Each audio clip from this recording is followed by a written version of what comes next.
நீங்க எவ்வளவு தடவை தோத்தாலும் ஒரு தடவை கூட கிவ் அப் பண்ணக்கூடாது. உங்க லைஃப்ல ஸ்ட்ரகிள்ஸ் வர்றதுக்கு காரணம் உங்களை வீக் ஆக்குறதுக்காக இல்ல, ஸ்ட்ராங் ஆக்குறதுக்காக. ஒரு குழந்தை நடக்க ட்ரை பண்ணும்போது அது எவ்வளவு தடவை விழுந்தாலும் குவிட் பண்ணுமா? இல்ல. அதே மாதிரி நம்மளும் ஃபெயிலியர்ஸ், கிரிட்டிசிசம்ஸ் எல்லாம் வந்தாலும் growthக்கு ஒரு ஸ்டெப் அப்படின்னு பார்க்கணும்.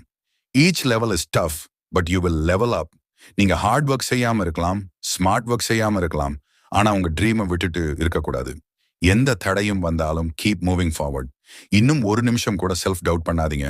Unleash your true potential because you deserve it. நீங்க வாழ்க்கையில எதையும் எளிதா எக்ஸ்பெக்ட் பண்ணாதீங்க. எந்த பெரிய விஷயத்துக்கும் முயற்சி தேவை, ஹார்ட் ஒர்க் தேவை, டெடிகேஷன் தேவை. ஸ்ட்ரகிள்ஸ் வந்து சோதிக்கலாம், ஃபெயிலியர்ஸ் வந்து நம்ம கான்ஃபிடன்ஸ்னு இருக்கலாம்.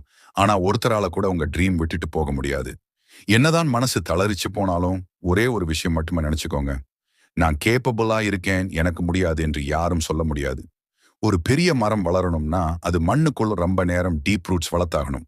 அதே மாதிரி உங்க சக்சஸ் எல்லாம் ஒரு நாள்ல வராது. ஆனால் ஒவ்வொரு நாளும் நீங்க ஹார்ட் ஒர்க் செஞ்சீங்கன்னா அது ஒரு நாள் மொத்த உலகத்துக்கே தெரிய போகுது. சில நேரம் உங்க ட்ரீம்ஸ் மேல நம்பிக்கை குறையலாம். நான் சரியா நடக்கிறேனா அப்படின்னு தோணலாம். ஆனா அந்த நேரத்துல நீங்க செல்ஃப் டவுட் பண்ணாம உங்க காரணத்தை பத்தி நினைக்கணும். Why did you start? What's your purpose? உலகத்துல அதிகமான மக்கள் சக்சஸ் பண்ண முடியாம இருக்க காரணம் அவங்களுக்கே அவங்க பிலீவ் பண்ணல. நான் முடியாது அப்படின்னு சொல்றதை விட நான் ட்ரை பண்ணணும் அப்படின்னு சொல்லுங்க. ஏன்னா நீங்க ட்ரை பண்ணும்போது ஏதாவது ஒரு வழி கண்டுபிடிக்கலாம். அதுவே உங்க சக்சஸ்க்கு முதல் படி.